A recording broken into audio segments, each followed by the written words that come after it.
And now, I would like to introduce our first speaker this morning, Keith Roberts. Keith's life purpose is to inspire others to be the best possible version of themselves.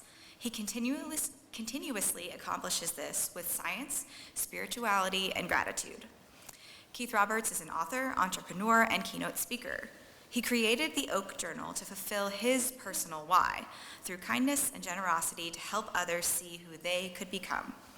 Keith regularly speaks to entrepreneurs, startups, and corporate clients to empower them with the tools to achieve any goals.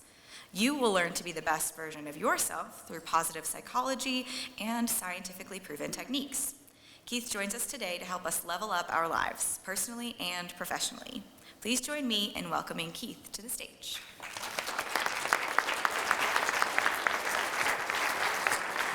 Thank you very much. Good morning.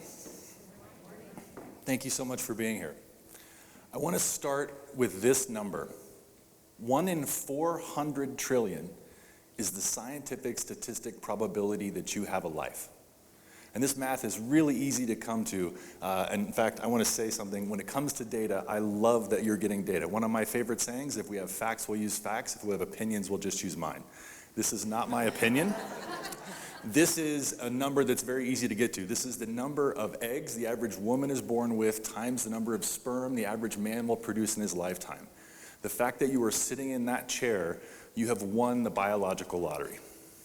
And that doesn't even factor in the fact that there were probably about 6 billion people wandering this planet when your parents came together and conceived you. And yes, I'm sorry to bring that up right after breakfast, but at some point, in order to have that 1 in a 400 trillion chance, your parents had sex. Now, knowing this, I want you to imagine that your last day on earth, the person that you met will meet the person you could have became. This is so important, I'll say it again. I want you to remember forever, from this day forward, your last day on earth, the person that you became will meet the person you could have become, or meet your potential. Now, I don't know about you, but I didn't want to be this guy staring at somebody that could have had a significant impact on the world. So the goal of our presentation today is to help all of you with the tools, structure, and habits to be the best version of yourself. I had an agency for 25 years. I ran a for-profit business. I'm a Buddhist. My agency was called Zen Man. It was very challenging for me to shift into my life's purpose, and this Japanese word was the secret to that.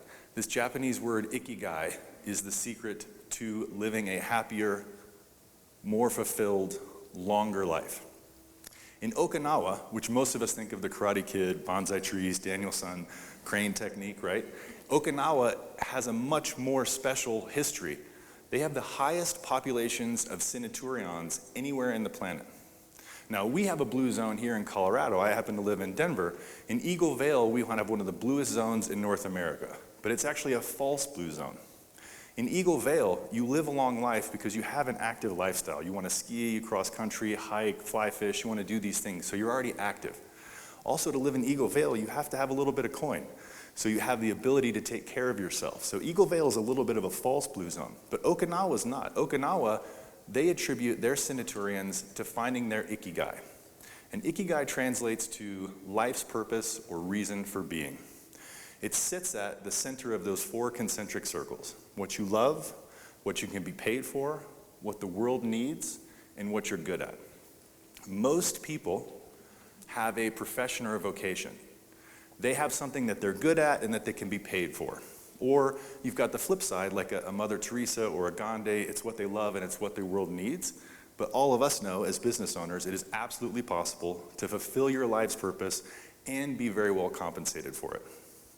Now, when you're thinking about your ikigai, I want you to imagine how you would spend your time if you didn't need money.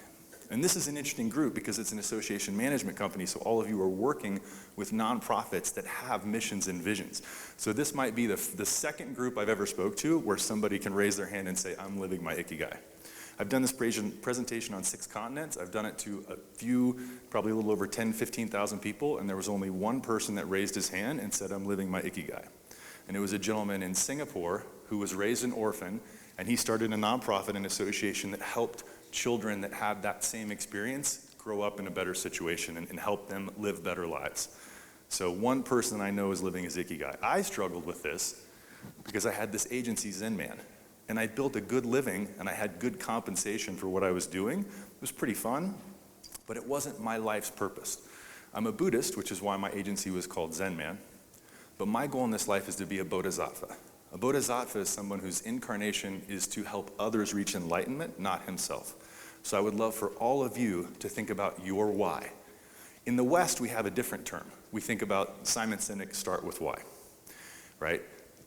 This is very, very similar, and there is a formula that you can do to create your why. Your association has a why, and the organizations that you serve have their clearly defined vision and mission, but what is your why? And there's a very simple formula that you can use to create your why. My why, as I was mentioned in the introduction, is through science, spirituality, and generosity to help others be the best version of themselves. When you're thinking about your why, use this formula. 2, and then the blank that you fill in is the contribution that you make, so that, and the impact that you have on the world. What is your why? What is your purpose for being?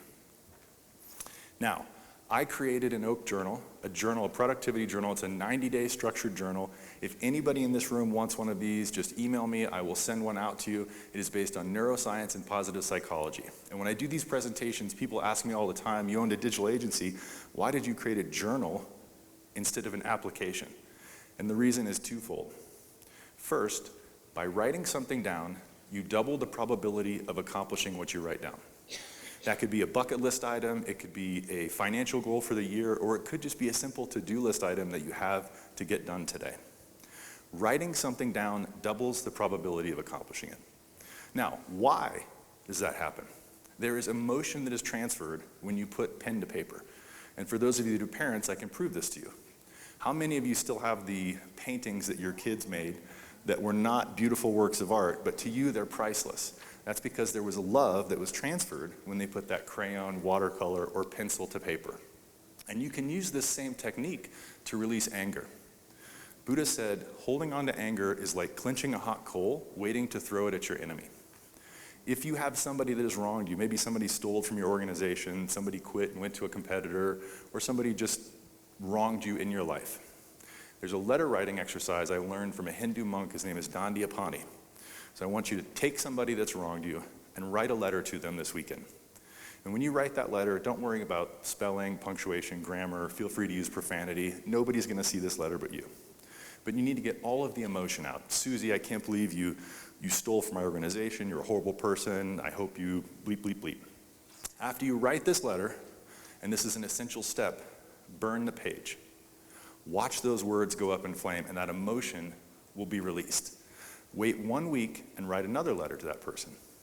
And depending on the severity of the transgression, what you'll find is after 3, 4, 5 letters, the final one you write would be one you'd be very proud to send them. Your anger will have shifted to empathy. Instead of saying, Susie, you're such a bad person for stealing for you, you might say, Susie, I'm sorry that you were in a situation that you had to make this choice that ended our friendship and our working relationship. It's a very powerful exercise, but essential step. You have to burn the page. So that is the reason why I created a journal and not an application, doubling your probability of accomplishing whatever you set out to do. And we are going to do that right now. Take one of the notebooks in front of you, grab a pen, and I want you to write 2 words at the top of the page. Very, very simple exercise. The first step we're going to do today to change your life, to let you level up and be the best version of yourself. On the top of that page on the left-hand side, I want you to write the word start. And then on the right-hand side, I want you to write the word stop. All of you in this room, to be the best version of yourselves, to reach your full potential, to be looking in a mirror your last day on earth, there are things you need to start doing today, and there are things that you need to stop doing today. On the stop side, maybe it's stop cracking that bottle of wine every single night at dinner. Or maybe it's stop engaging with that friend that's actually an energy vampire or a toxic relationship. Maybe it's stop smoking cigarettes. What is it you need to do? Pro tip here. If when I mentioned a stop list and you got little butterflies in your stomach about something that you didn't want to write down, it's probably the most important thing for you to put on your stop list, okay? And then on the start side, there are things that everybody needs to start doing to be the best version of themselves. If you are struggling with things to write on your start side, There are 3 things that every single person walking this earth should be practicing. The first is some form of mindfulness, some form of meditation. Who in here has a meditation practice? Awesome. Not even remotely close to enough of you, so we're going to practice some meditation together today. The next is your health. And health is what you put in your body, the fuel that you put in your body, and the way you move. Your body is intuitive. If you eat a Big Mac, afterwards you feel like crap, right? Inevitably. It's horrible for you. But if you actually just hold that Big Mac, you will start to feel how you would feel after you ate it. And you'd be able to make an informed decision not to do that. And then the last piece, and the most commonly neglected in our culture today, is getting 7 to 8 hours of sleep every night. For some reason, in our culture, it is a badge of honor to say, I worked 100 hours last week. I only slept 4 hours last night. But you wouldn't say, hey, guess what? Kristen, I increased my chance of cancer by 20%, and I took 2 months off my life this last month. But that's actually what you're doing with this behavior. Sleep is when your body is flushing out the toxins, it's recharging itself. It is one of the most important things that you can do. And sadly, most of us go to bed and wake up like this woman here. A couple things about not doing this moving forward. God bless you. The blue light in this photo is intentional. The blue light that all of your devices emit, your telephone, your tablet, your cell phone, and even your television, inhibits your brain's ability to release melatonin, which it naturally needs in its circadian rhythm.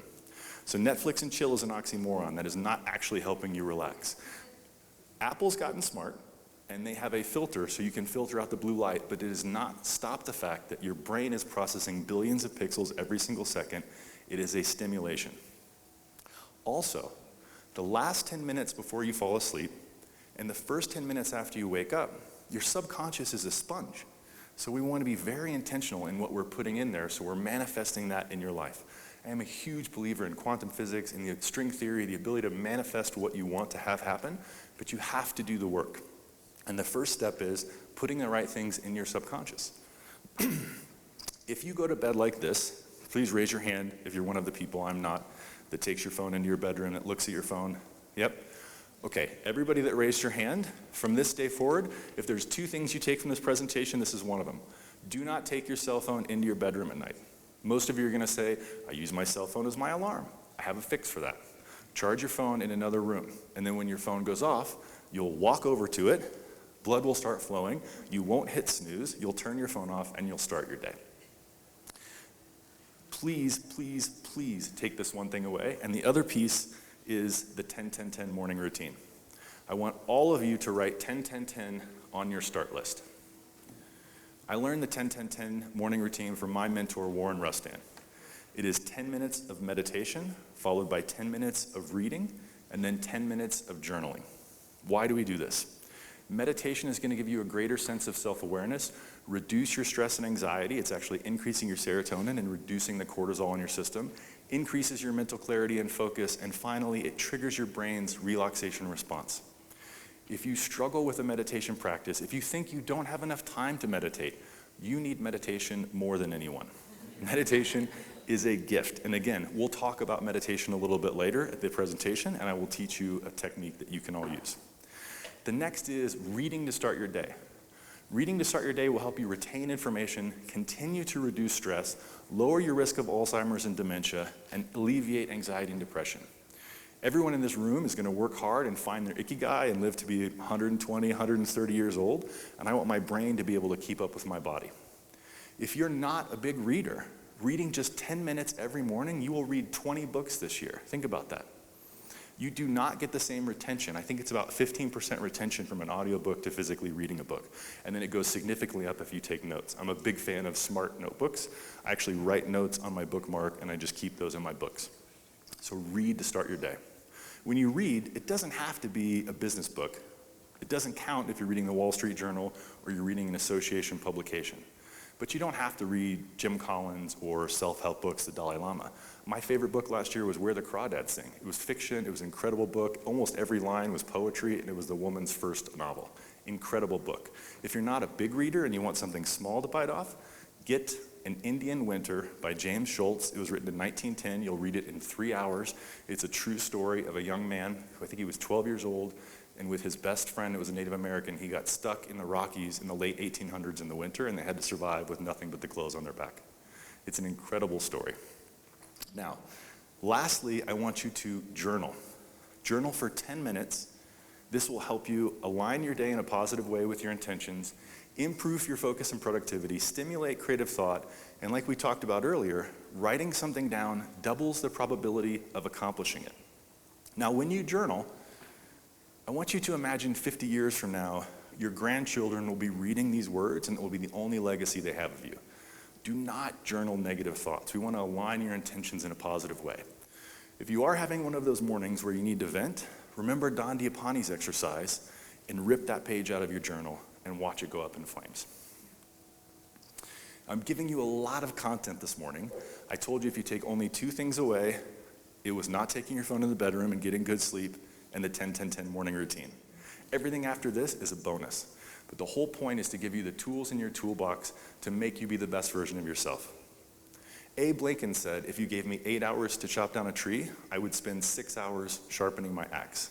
So it is not about working harder, it is about working smarter and more productive. Now, who doesn't think they have an extra 30 minutes in the morning to do 10-10-10, honestly? Only one honest person in the room, 2 honest people in the room, okay. Most of the time, many people raise their hands because they've got kids in the morning, they've got a lot of stuff, and so I put my morning routine on the screen to guilt you into adopting this 30 minutes. My morning routine, I use a biohack that I learned in an incredible book called Boundless. Between 4 and 5 in the morning, your brain is in this magical state between alpha brainwaves and theta brainwaves. Alpha brainwaves are where an enlightened monk would be in a state of meditation. And theta brainwaves would where, say, an Olympic athlete in the zone, or when you're working on that grant writing and you're in that flow state of focus. Between 4 and 5 in the morning, before our circadian rhythm kicks in, you are naturally in this magical state. So for the last 1.5 years, I've been working on a novel. I wake up at 4 in the morning. I drink a big glass of lemon water because while I was sleeping, my body was trying to flush out all those toxins. What most people do is immediately put another drug back in their body with a big pot of coffee. So start your day with a glass of lemon water. Continue that flush. And then it's 4 in the morning. I make a huge pot of really good coffee. I do creative writing for 1 hour. And then I do transcendental meditation, which I'm happy to teach all of you here if we want a meditation practice. I do 30 minutes of reading. I do 10 minutes of journaling, do some yoga, shower, eat breakfast, dress for the day, make my bed. I work on my book for another hour, and then a hack I'll teach you in a little while called 3210, which is an email hack. By 8:30 in the morning, like that old army saying, I have done more than most people would do in the entire day. So if I do this every single day, I promise you, you can wake up 30 minutes earlier. If you don't think you can wake up 30 minutes earlier, I want you to remember this quote. Character is the ability to carry out a good resolution long after the excitement of the moment has passed. We're just over halfway through February. I think statistically speaking, at this point now, 80% of people that made New Year's resolutions will have broken those resolutions. You don't have to wait till January 1st to make a resolution. Just commit to yourself now. Whatever it is you're going to do to start doing and stop doing to be the best version of yourselves.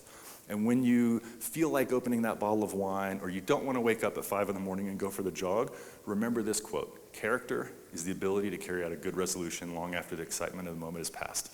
And ask yourself the question, do I have character? I know the answer to that. You wouldn't be in this room if you didn't have character. Now, excellence is not a singular act, but a habit you repeatedly do. There's a misconception in our society that our first responders are heroes because they rise to the occasion in a crisis. Our first responders are heroes because they signed up for that job. The reason that they can respond in a crisis is because they've trained over and over and over again to perform in that situation. They don't actually rise to the occasion, they default to their training, and they're able to accomplish it because they practiced it so many times. We're going to build all of your willpower and discipline the same way. Willpower is no different than a muscle in your body, like your bicep or a quad. You can build it up and make it stronger, and throughout the day, it's going to atrophy. The first thing we're going to do is an exercise in building willpower, which is very simple. You're going to make your bed every single morning. But when you make your bed, I want you to apply 3 steps to it. 1, finish that which you begin. 2, do a little bit more, finish what you expect, do a little bit more than you think you are. And lastly, finish it no matter how long it takes. If you do this when you make your bed in the morning, It will be a win that you can build momentum on throughout the day. Now, when you're writing that proposal for the new association that you want to have, you're creating that special moment for your significant other, whatever task you're doing, if you take these 3 steps to it, finish what you begin, do a little bit more than you think you're able to, and finish it beyond your expectations no matter how long it takes, you will level up every aspect of your life. This will help you get that next association, close that next deal, better that next relationship. If you are one of those people who has somebody that's still in their bed when you get up and you can't make your bed, I used to advocate make half the bed, and that turned out to be a pretty passive-aggressive move, and it damaged some relationships. So what I would advocate for is you pick another task that's a 2 or 3 minute task. Maybe it's just making breakfast and cleaning up the kitchen in the morning. Something that you can replace without causing marital stress, okay? Now, goal setting. I created a tool called the Oak Journal. Oak Journal is based on positive psychology and neuroscience, and we set 3 SMART goals: specific, measurable, attainable, relevant, and time-bound. And when you set these 3 goals, we set 1 career, 1 personal, and 1 relationship or community goal. We are like a 3-legged stool. If your career is crushing, but your personal life is out of balance, that stool will eventually become wobbly, and if not tended to, eventually will fall over. So set 3 goals. If you're struggling for a personal goal, think about your ikigai. What is that for the next 90 days? Ikigai is not something that you're going to sit down over lunch and come up with, this is my life's purpose. I actually thought about mine for 2 years. I left no stone unturned. I did the Inca Trail to Machu Picchu. A lot of different experiments to try to come up with my personal why, my life's purpose. And it's really hard, if you're a successful business person, to take off the lens of what you've been doing for decades and try to find your purpose versus your business purpose. I struggled very much to selling more tickets for Frontier's website. My agency did Frontier, Lumineers, Amex, Remax. We did a lot of high-end websites. The world does not need more Frontier web tickets sold. In fact, if you flew here, I'm sorry. On Frontier, don't say that out loud of this room, but I know how they nickel and dime you, and it's not the best experience. So think about your personal why. When you set your goals, there's a structure to setting your goals. All right, and if anybody wants an Oak Journal, just email me and I'll drop one in the mail for you. There were not the ability for me to carry 200 to this event, but I'm happy to drop one in the mail for anybody here. Just email me at Keith@Oak Journal and I will send one in the mail for you. One of the things that you do in the Oak Journal is you set 3 goals, but there's a specific structure to setting these goals. The first is you clearly state your goal. I had a goal a few years ago. I wanted to try stand-up comedy. I do a lot of public speaking. Stand-up comedy scared the heck out of me, so I wanted to do it. After you've stated your goal, the next is you figure out the tasks, milestones, and resources that you need to actually accomplish that. What is the roadmap to success that you're going to complete? And then the final step is also 3 steps. When you're stating your goal, I want you to be able to have a mantra, visualize that goal, and then finally, feel the emotion. A real simple mantra for a business might be have an abundance of cash in reserve. So, okay, we've got that mantra, an abundance of cash in reserve. Let's smarten that up a little bit. That's 6 months cash in reserve.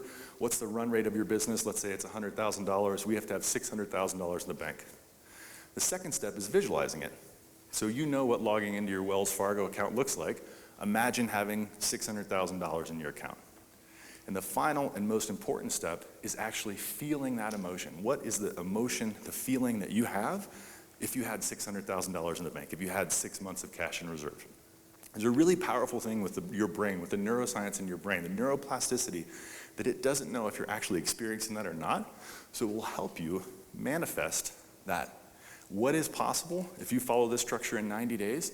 I use this tool to create a journal. I've used it to write a book. I used it to sell my business. And I can tell you, I used it to do 15-minute set at Caroline's in Times Square. So if I can do a stand-up at the biggest comedy club in the world, you can do anything in 90 days. Now, how are you going to accomplish this? When you get your copy of the Oak Journal, every day has a very specific structured day page. We start our day with gratitude. Most of us know the superpower of gratitude. If you don't, think about some of the wealthiest people you know and probably the miserablest people you know because they don't have gratitude. Some of the poorest places I've ever been in the world, I met some of the happiest people I've ever experienced. Surabaya, Indonesia makes Tijuana look like Beverly Hills, and the nicest people I've ever met in my life were in Surabaya. They were grateful for what they had. When you write your gratitude, I want you to share every morning 3 things that you're grateful for. When you share your gratitudes, don't repeat something that you're grateful for. You will get diminishing returns on investment when it comes to the neuroscience. The flip side of that is, the more specific you can be with a gratitude, the bigger ROI you're going to get. My second gratitude was I went camping at the Crystal Mill. If you haven't been to the Crystal Mill, it's the most beautiful place in Colorado. It's by Carbondale with my youngest son, Quinn, and I put in parentheses stargazing. Because when we were looking at the stars, my youngest son said to me, "Dad, this is the best moment of my life." I have given this talk hundreds of times. I still get goosebumps when I think about him saying it, even with the diminishing returns. So it's just an exceptional example. Now, the next block is your vision for the day. This is cribbed directly from Thomas Jefferson, who every morning, before he got out of bed, before he put his feet on the floor, he would answer the question, "What good shall I do this day?" All of you should be in line with your intentions before you start your day. And then the next piece is your 3 most important things, your 3 MITs. This is the most commonly misused part of the journal if people get it and don't have this keynote, because they fill it up with their to-do list. They fill it up with their busy work. But your most important things need to align with the 3 90-day goals that you set at the beginning. Now, it doesn't have to be on Sunday, you're doing something towards your career goal, but every single day you need to make incremental progress towards those 3 goals that you set. And then the calendar, that's your to-do list. Most people to-dos don't get to done because we don't actually give ourselves time in the day to accomplish our tasks. So anything that's going to take you more than 2 minutes, I want you to write it down. You all have a digital calendar, I understand that, but remember, writing something down doubles the probability of accomplishing it. So either the night before or the morning before you start your day, just transcribe what you're going to do and make sure you have enough time to accomplish your tasks. And a pro hack here, anything that takes less than 2 minutes, don't write it down. Science shows us it actually takes more time to come back to that than it does just to do it now. So any task that you encounter that's less than 2 minutes, just do it now. And then on the right-hand side of the page, there's a little biohack. The 10-10-10 morning routine is up there. It is so important. I have a checkbox to give you a little bit of dopamine to checking that box for completing that task. So there's a little bit of neuroscience in the structure to reinforce the healthy habits that I want you to create. Also, your morning routine, check that off. And then on the right-hand side of the journal, there'll either be an inspirational quote or a journaling prompt to help you every day with your journaling. If you struggle with what to journal with, there's an incredible book called The Artist Way that talks about the power of just 10 minutes of free flow of consciousness writing. It unblocks your creativity. You can't journal about something wrong. Just like meditation, if you're practicing it, you're doing it right. And then the one thing that drove me crazy about all the other structured journals out there was I had to carry a Moleskine or another journal with me for all my notes. So every page, every book has a blank page and then 60 pages in the back. This daily structure is essential to accomplishing your goals. You have to make daily progress. And I want to share a little video real quick about the power of gratitude and why I'm advocating that you start every day with your gratefulness practice.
We so rarely note how different it is from moment to moment with clouds coming and going.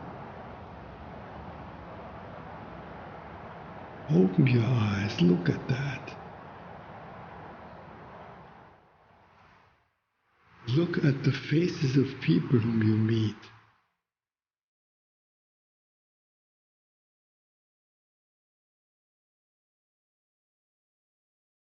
Each one has an incredible story behind their face. Not only their own story, but the story of their ancestors. All that life from generations and from so many places all over the world flows together and meets you here like a life-giving water if you only open your heart and drink.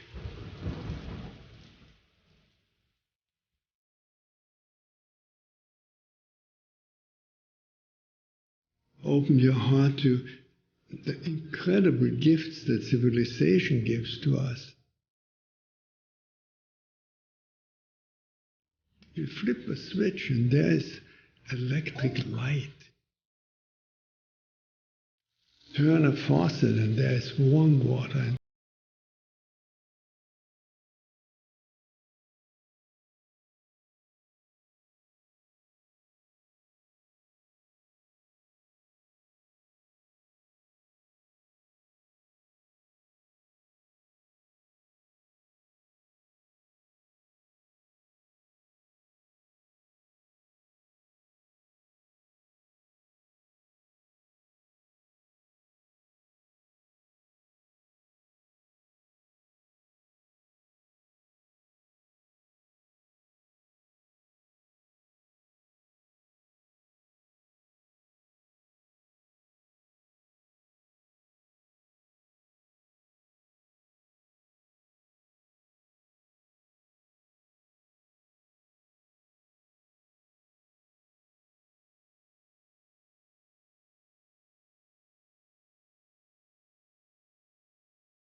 This video was made by a gentleman named Brother David Stein. He's actually the Dalai Lama's mentor.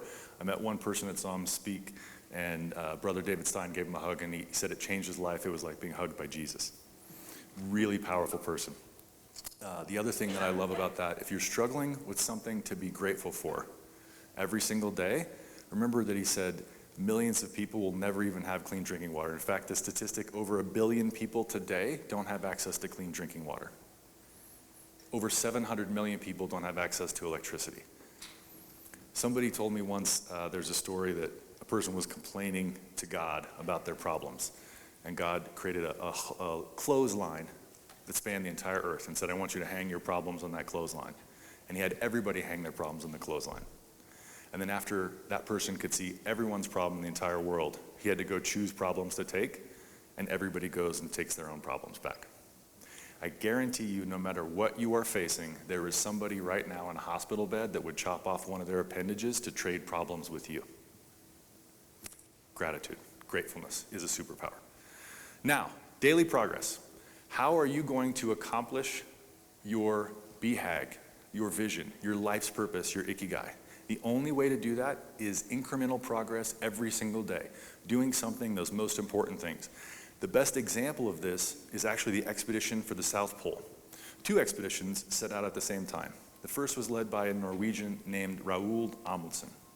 The second expedition was led by a British gentleman named Robert Falcon Scott.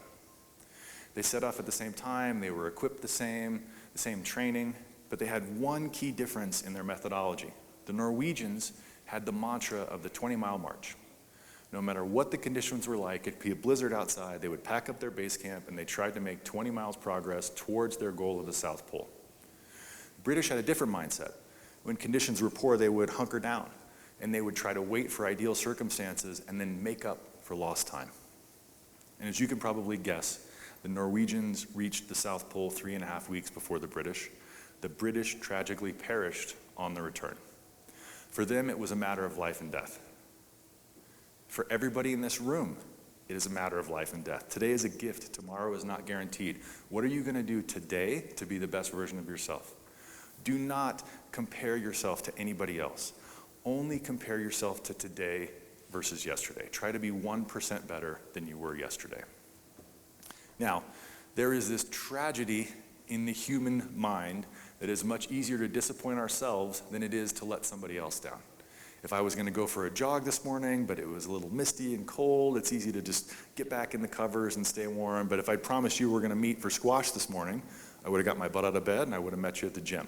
So, for the next 30 days, I would love all of you to find an accountability partner. And what you're going to do with that accountability partner is very simple. When you get your Oak Journal in the mail, or if you don't ask for an Oak Journal, that's fine. Use any piece of paper. I want you to write your 3 things you're grateful for and your 3 most important tasks, and text that photo to your accountability partner. And accountability partners, don't just use that as a prompt to, oh shoot, I didn't do my gratitude yet this morning, and write it down. Yes, please, if you haven't, use it as a prompt, but also read what your accountability partner shared with you. Synchronicity is always at play if we're open to it. There might be a pitch that they're doing, and you happen to have a childhood friend that's on that board of directors that's making a decision. Or maybe it's something that they're grateful for that you could give them some encouragement. Be a good accountability partner for 30 days. And at the end of every week, I'd love for you to do a retrospective. This tool is at the end of every page, every week, every 7 days. We track our progress, so I want you to restate your 3 goals, and then the percent complete you are. What gets tracked gets done. Do not treat these 90-day goals like your college thesis and wait till the last week and try to cram everything in. You're not going to do an exceptional job. Cram everything in the beginning. Get it done early. Finish fast. And then once you've seen the progress that you've made, the next piece informs your strategic planning for the following week. This is some insight into the most important things you should be doing to accomplish these goals. And then lastly, there's a habit tracker. What gets tracked gets done. So if you want to create the habit of doing the 10-10-10 morning routine, write that down, how many times you want to accomplish it, and check the box every single day. What gets tracked gets done. And then the last piece is actually the most powerful part of the journal. This is the reflection. Keep score how you feel personally, professionally, your productivity, physically, and mentally. I do this presentation for entrepreneurs and high performers all around the world. My biggest make me want to cry story from somebody that got benefit out of this tool was actually a woman here in Colorado, Jennifer, who through the reflection, she lost over 100 pounds.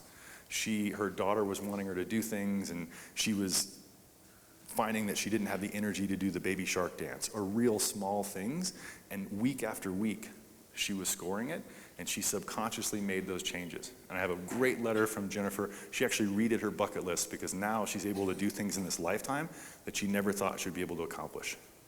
But you have to keep real score. If you feel a 2, put a 2, and you will start to change the things. All right, I mentioned the 3210 email hack. Most people use their email as a to-do list, which is incredibly inefficient. 321 email stands for 30 minutes, twice a day, read every email only once, and get your inbox down to 0. Oh, I just heard some sighs. Yeah. It's not going to work the first time. 30 minutes, twice a day, read every email only once, and get it down to 0. How are you going to accomplish this? If you can unsubscribe, don't just delete that email, unsubscribe from that. That's probably going to clean out 60% of your inbox. If you can delegate or delete, do that. And there are going to be emails. Maybe there's a proposal or a grant that you have to write that's going to take you 2 hours. That's where the calendar comes in. Give yourself time in the day to do good work. Don't just click this as unread and hope that you come back to it later. Actually carve out the time in your day to accomplish your tasks. Get your to-dos done. All of this is based around these 4 chemicals in your brain. This is based on neuroscience. Like I mentioned earlier, when I had an agency, I used to say if we have facts, we'll use facts. If we have opinions, we'll just use mine. This is based on neuroscience, not facts. What we want to do is get your serotonin, oxytocin, and dopamine healthy and your cortisol down.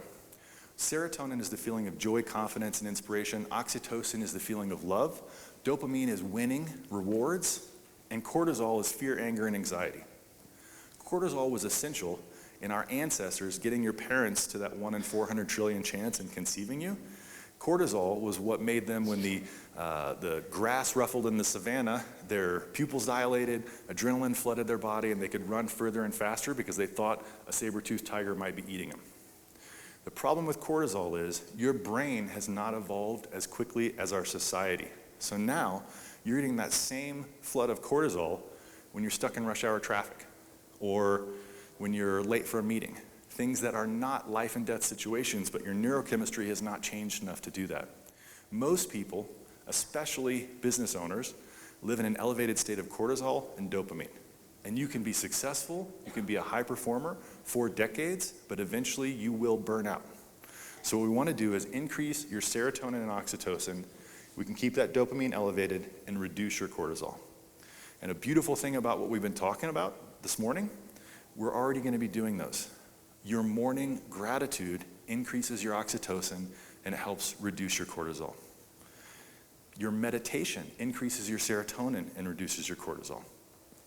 And if you still have cortisol in your system, we can do some Wim Hof. Does anybody here practice the Wim Hof method? Nobody practices Wim. Oh, one person in the back, the photographer. Awesome, well done. All right, this is a superpower. Wim Hof is a crazy Dutch gentleman. He actually had a tragic life. His wife took her own life, and he developed the Wim Hof method, which is a combination of an ancient Tibetan Zen Buddhist breathwork, exposure to cold, and meditation. Wim has accomplished superhuman feats, and it's not just this individual. He has taught other people this method, and immediately they're able to accomplish the same feats. Also, the boost to your immune system is incredible. They've done many studies where they take women in control that are practicing Wim Hof, inject them with influenza or another virus in a control group, and the people that are practicing Wim Hof don't get sick. This is not a substitute for vaccination or masks or anything like that. This is just a good practice. But he also can accomplish superhuman feats. He holds many world records, one for swimming under ice the longest distance. He frequently summits icy peaks wearing just shorts and tennis shoes, and he's run a marathon in the Sahara Desert without drinking water. He can accomplish incredible things, and so can any of you. The Wim Hof method is very simple. I'll teach it to you. It is cycles of deep breaths, 30 times. 30 breaths, and then you hold your breath as long as you can. You do that cycle again, do that cycle one more time. What's happening is it's actually increasing the oxygen in your bloodstream, and it's shutting down your body's nerve receptors. They have done TED Talks where they put Wim on stage in ice up to his neck for 2 hours, and his core body temperature did not drop 1/10 of a degree while practicing this breath work. And he didn't establish this breath work. It's actually, as I mentioned, an ancient Zen Buddhist breath work. And you can find on YouTube videos of Buddhist monks sitting out in the snow. They drench their robes. They practice this breath work, not only dry their robes, but you can see steam coming off these monks. Any of you can practice this and have those same benefits. But the first time you practice it, don't try it while you're driving your car. Don't be standing up in the shower. 2 ways to start this. One would just be sitting at a table, 3 cycles of Wim Hof, and put your hand in a bowl of ice water. My favorite, sit down in the shower, have a shower, have your warm shower in the morning, then sit down so we don't pass out when we practice our hyperventilation. Do 3 cycles of Wim Hof, and then turn it all the way cold. See if you can stay in there for 30 seconds and then a minute. Why does this work? Well, like we mentioned with the cortisol in your brain, we've only been in this comfort crisis for a couple hundred years. It wasn't that long ago that we were bathing our newborns in cold springs, and that exposure to cold is actually incredibly good for our immune system, for our productivity, for our creativity, for our performance. I just learned, and I don't have a slide about it, another Japanese word that I love called a misogi. Has anybody ever heard of a misogi? Photographer, misogi? No, okay. Misogi is a physical challenge that you do once a year. So most of us never actually challenge ourselves to what we're really capable of doing. Even if you work out a lot, unless you have a trainer, you probably have 80% left in the tank when you think you're done. A misogi is a once a year physical challenge, and there are 3 rules to misogi. 1, don't die. Okay, really, really important. Rule number 1, don't die. The second rule, you should fail at least half the time. If every year you're accomplishing your misogi, then you're not actually challenging yourself. So you need to fail half the time. And the third, and this is my favorite, you can't put it on social media. A misogi is for you. It is not something to be bragged about. A great example of a misogi that I'm doing this year, I want to carry a rock for a mile underwater. Clearly taking breaths. I don't know if I can accomplish it or not, but it's something that I want to try.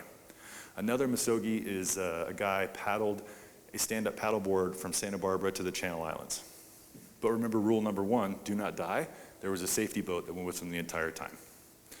We are capable of so much more than we push ourselves to do. What will you challenge yourself to do when you leave today? What would your misogi be? How are you going to push yourself? Now, positive psychology every week. After you do your retrospective, I've got a positive psychology tool, and we're going to do a couple of them together to help keep you motivated, engaged, and on track for your 90-day goals. The first one you're going to do is the 4 sevens. So flip that page over. And I want you to imagine that you just got home from this conference, you went and saw your doctor, and your doctor told you 7 years from today, you will be leaving Earth. You are going to die. We can't change this. You know 7 years from today, you will be leaving this planet. I want you to take 1 or 2 minutes and write down a bullet list of some things, if you knew you only had 7 years left in this life, that you want to accomplish.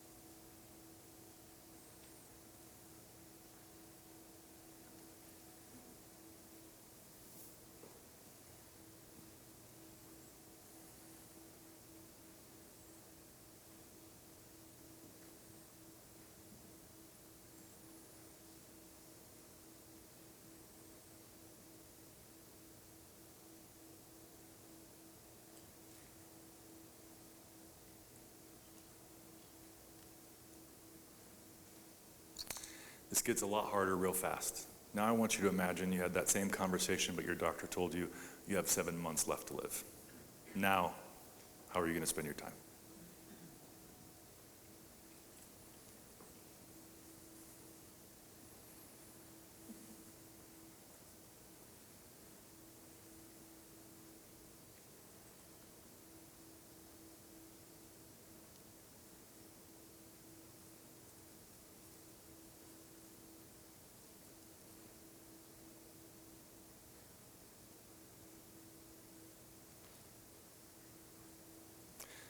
Third 7 is 7 weeks. So now you have 2 months left on this planet. Now, how are you going to spend your time?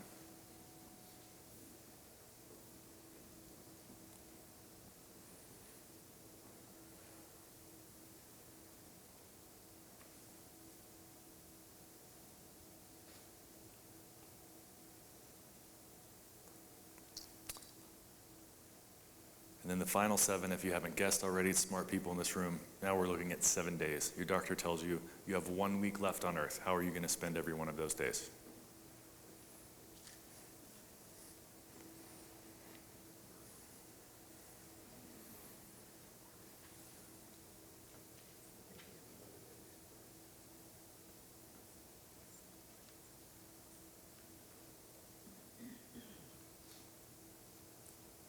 Any brave members of the audience that would like to share their 4 sevens with us?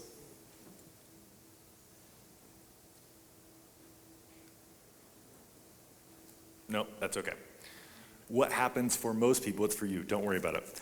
Most people, when they do the 7 years, they're looking at things that might be ego-driven, career-driven, aspirational. I want to have an exit for my business. I want to write a New York Times bestseller. But as you start to get down to 7 weeks and 7 days, the things that actually matter in this life tend to really come into focus. This exercise was actually developed by hospice care providers, people whose whole profession is helping others transition from this life to whatever's next. And the lessons that they learned is nobody was disappointed their last day on the model M5 BMW they had, or how big their house was compared to their neighbors.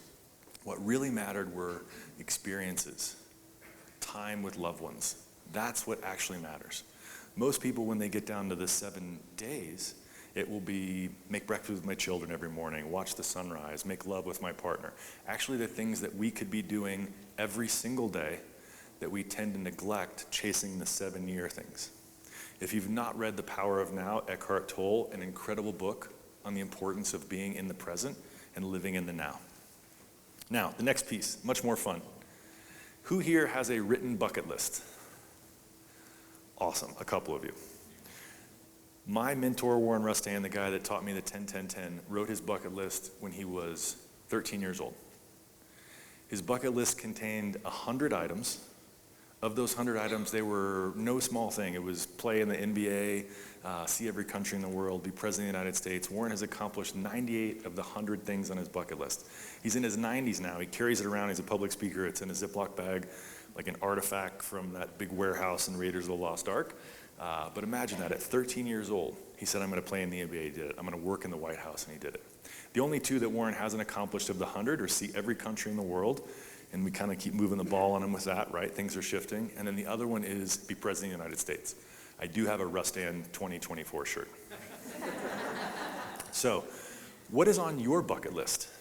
Flip that page one more time, and let's take a couple minutes, and I want you to write down some things that you are going to accomplish in this life. What are your bucket list items that you want to do? Remember the gift that you have. Just sitting in this room is a 1 in a 400 trillion chance. So don't waste it. Put whatever you want. If your bucket list is be a New York Times bestseller, put it on there. Don't limit yourself. Let's take 1 minute and write down your bucket list, please.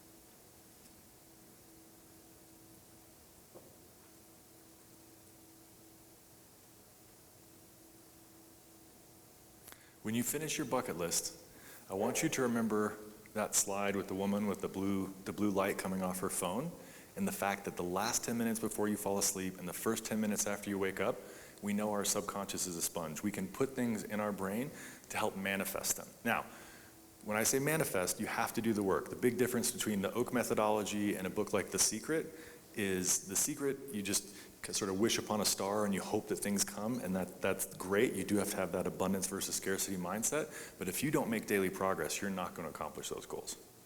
So every single day making progress towards those goals. And the hack that I want you to do, pick one item off your bucket list, put it on a 3x5 index card, and tape that index card to the mirror in your bathroom.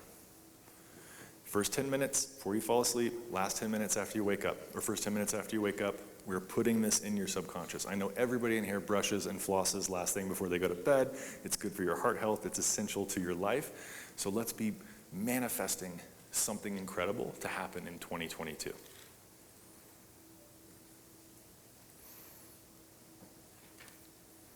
The best time to plant a tree was 20 years ago. The second best time was today. I want to have a little bit of time for some Q&A, and I would love, if anybody has interest, to teach you transcendental meditation. Is everybody up for it? Awesome. Okay.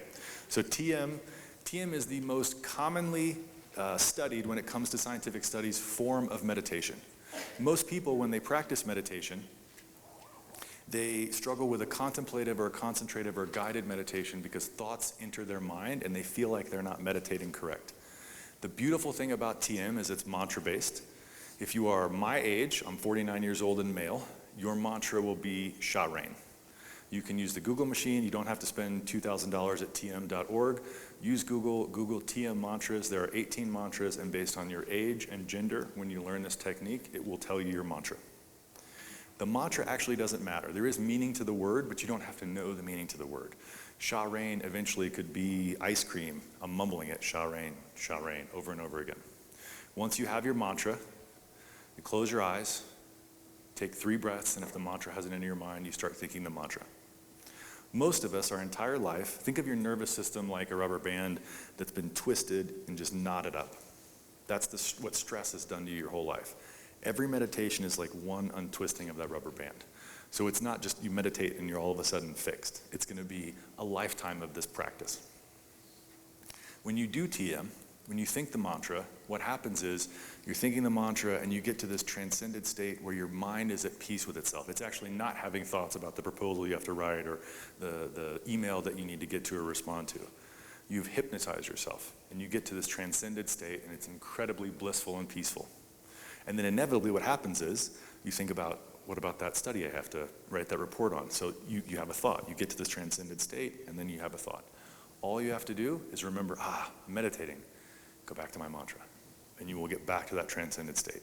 So your meditation will almost look like an EKG, where you first get to that transcendental state, thoughts come in, you get back to your mantra, thoughts come in. Sometimes you're only in that transcendent state for what feels like seconds. This is an incredibly powerful technique. There is a study they did in the 70s where 200 practitioners of transcendental meditation went to Washington, D.C., and they told the mayor of Washington, D.C., we are going to lower the crime rate in the city in the month of July. And the mayor said, only if hell freezes over. That's never going to happen. Those 200 practitioners changed the vibration in Washington, D.C., and the crime rate was the lowest on record the July that they were practicing. They didn't bring other people in and teach people transcendental meditation. This was just the positive influence that those 200 people had. Like we talked about earlier, if you don't think you have time for meditation, you need meditation more than anybody else in this room. Any questions on TM? Yes, Emma. How often do you do meditation and how many times a day? Really good question. So even if you just do it once a day, that's great. Best practice is twice a day for 15 to 20 minutes. TM advocates that you do 1 session in the morning and 1 session in the afternoon. When I first learned this practice 10 years ago, I had little ones, a 1-year-old and a 3-year-old. Afternoon meditation was not plausible, so my afternoon meditation shifted to an evening meditation. And actually what happened many times when I would be meditating with my boys after I put them in bed, I would fall asleep in bed with them. What better place to be than in my boys' bed snuggling them when I fell asleep? So I was not disappointed in that. There was nowhere else I would rather be. But the beautiful thing about TM is it teaches us if you fall asleep, it meant that you were tired and your body needed rest. If your ear itches while you're meditating, it means that you should scratch it. You cannot meditate wrong. Yeah? Let's talk about goal setting. Who has some ideas for their 90-day goals that they want to set? Let's set some and smarten them up together. Who's got a career goal? An association goal? I will just randomly point and pick on someone if you don't raise your hand. Yes, Kristen. I would like to be, I'm about 90% out of client work. I'd like to be 100% out of client work within the next 90 days so I can focus on running this business. That's an awesome goal. So how are you going to accomplish that? So smarting it up, I love that it's already a SMART goal. You have 10% left. In 90 days, you want to have 0 client work on your plate. So when you state that goal, for Kristen's goal, let's think about that. She's got the mantra. What does that look like? What does your day look like when you don't have any client work? How are you spending that day? On business development and coaching my team instead of hassling with client matters. You're working on the business, not in the business. On the business, not in the business, and on and with my team, not on and with their members. With their members, okay. And then last step in setting this goal is how do you feel 90 days from now when you're 100% out of the business and you're working with your team and on the business? Like I'm not going to have a heart attack every day. That seems like a really important goal for you. So, Emma, how do we hold Chris accountable to this? Accountability partner. Yep. So, you have 10% left. 45 days from now, you need to have 5% left. So let's back into that. What do you need to do tomorrow? We need to identify a new executive director for the client I've had over 20 years. First step, okay? First step, perfect. So tomorrow, what's the step you're going to do towards that? Ask Emma. Emma, what are we going to Ask Emma do? who we can hire. So let's make sure that happens from Chris. And everybody in this room, that's the beautiful thing about accountability partners. 90 days from now, let's check in with Chris and make sure she is 100% out of NPR. What's a personal goal that somebody has? Let's do a smart personal goal. I'm totally going to pick on the front row, too. The back row people were really smart because they sat back there. What is your personal goal, my friend? Eat responsibly. Not everything is not nailed down. Eat responsibly. Okay, so perfect. Let's smarten that up a little bit for you.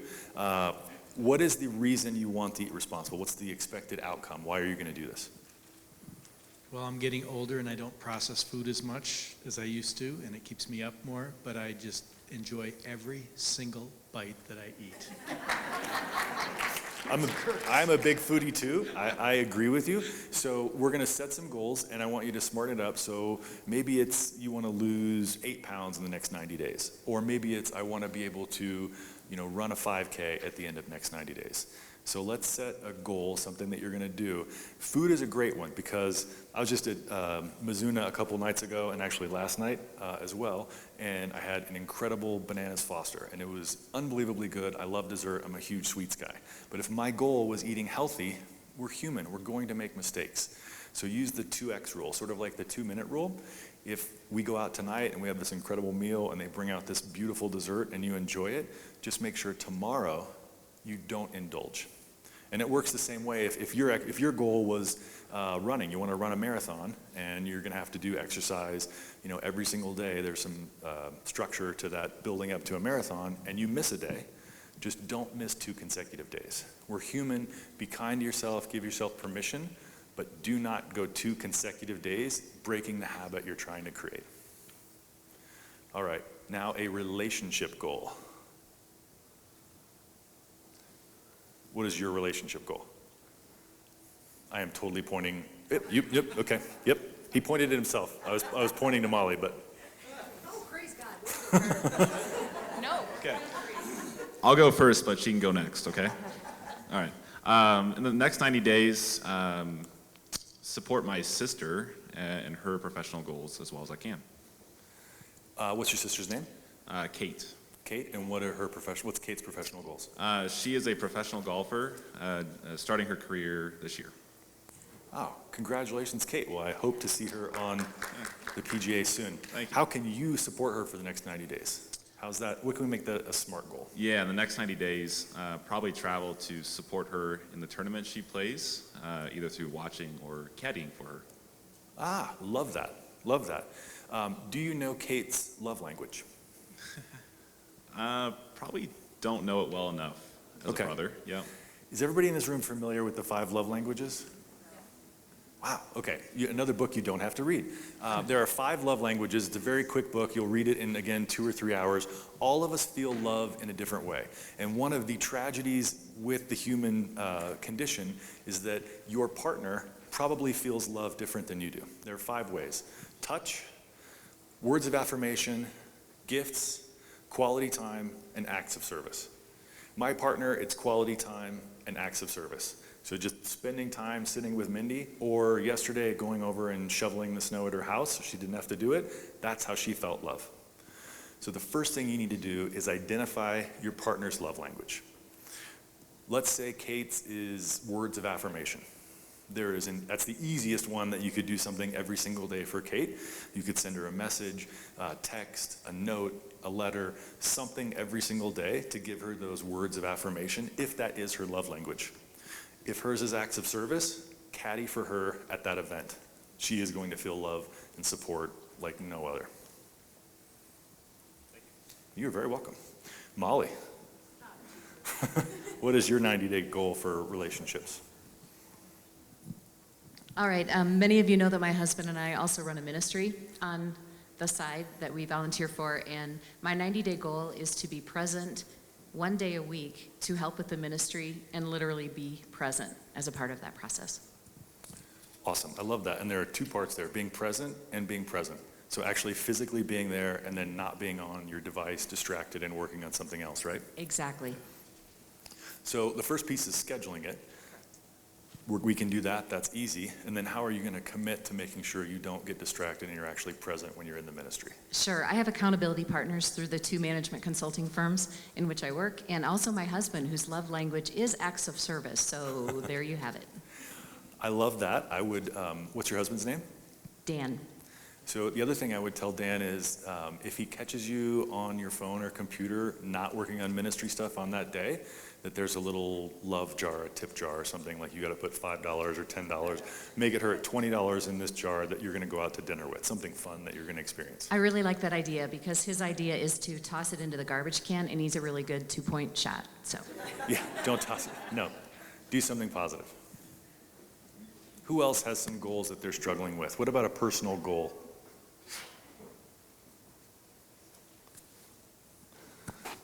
You have a mask on. Can you speak through the mask? In the second chair back. Yep, you. Thank you. Why, thank you. My personal goal is to make a concerted effort to spend more time with my niece before she goes off to college. I love that goal. We're going to smarten it up a little bit. I don't want you to say, my goal is to, say it again. A concerted effort. We're not going to do a concerted effort. We're going to spend time with your niece. Okay. So a concerted effort is like saying, yes, but. Yeah. Right? It gives you an excuse. So the goal is spend time with your niece. How long until, what's your niece's name? Claire. How long before Claire goes off to college? Is it next spring? About a year and a half. A year and a half? Mm-hmm. Okay. So let's quantify that. How much time every single week are you going to spend with your niece? An evening. One evening a week with your niece. I would ask Claire what she wants to do. I love that. Do those of you, does anybody here know how a child spells love? It's not L-O-V-E. A child spells love T-I-M-E. So I love your goal with Claire. I would tell Claire and I would ask her, how does she want to spend that time? What does she want to do with you? And commit to her. Tell her today, one of my commitments for the next year and a half is to spend one evening a week with you before you go off to college. Yep. Done. Awesome. Thank I'm going you. to pick on 1 or 2 more people. Krista, you can just pick somebody. Just give somebody a microphone. I give you permission. Oh, I'm going to pick Chris.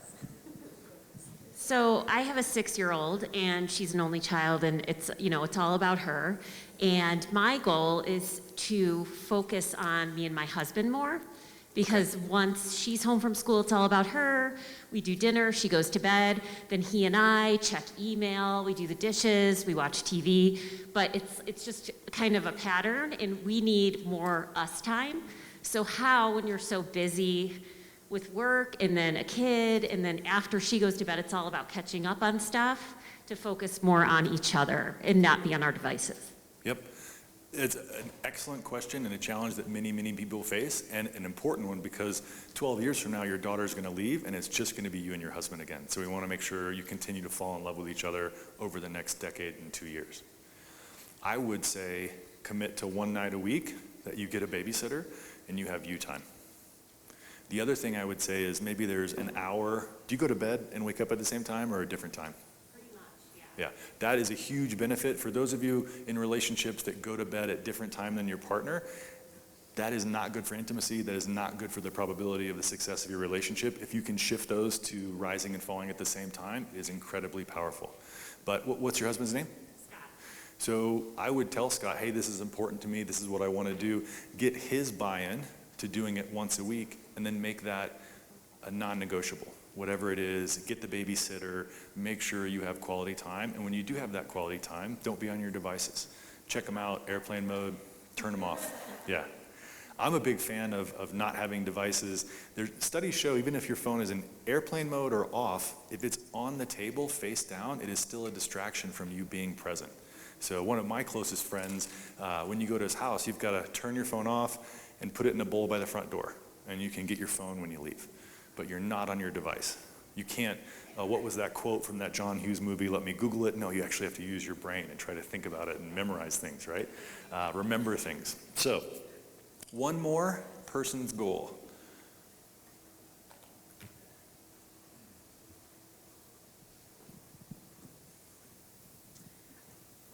I do have one, but I'm reaching out because you've given great sound advice, so I'm kind of hoping. My daughter is 22 years old, and she is planning a move to LA. So my goal over the next 90 days is to help her move, be excited about it, when really it's kind of tugging at my heartstrings a little bit. Yeah. But I know it's the best thing for her, for what she has in mind.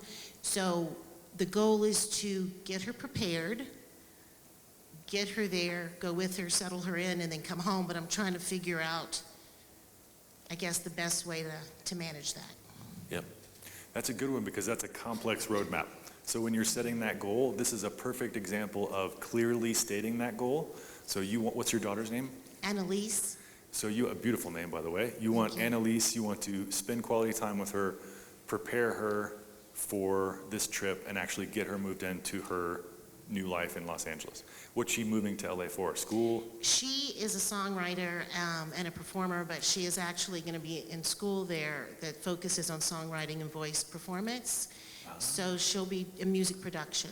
So the whole thing here is we want to let her spread her wings and try it, you know, and instead of holding her back and saying that's a crazy idea, because I honestly don't think it is. I think, you know, she needs to go and see what she can do. She's very talented.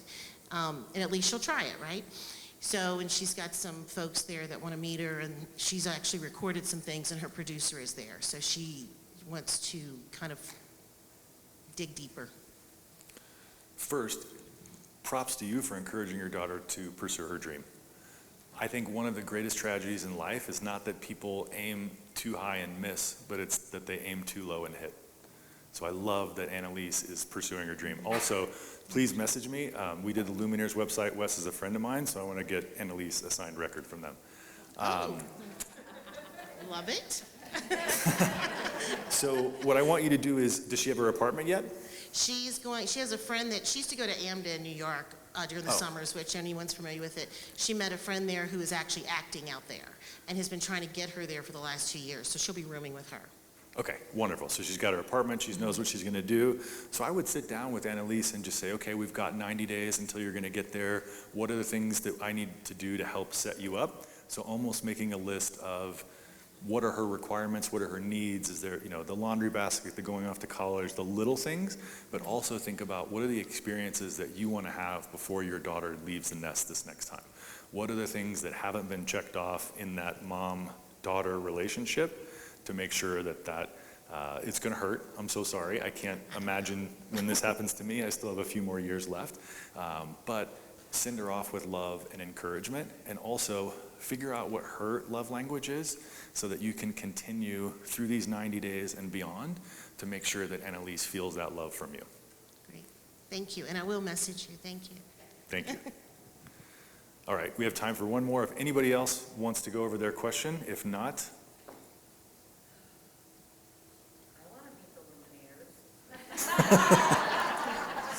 they're here locally, but they're in Italy right now. So if you want a signed record, I will get you one too. Just send a record to my house. Happy to do it, and they are the nicest people. And a great example for Annalise. I know Wes used to bus at Sushi Den up in Denver, do guitar lessons, save every penny, and then drive around the country in a piece of crap beat up van, sleep on couches, come back, and then eventually do it all over again.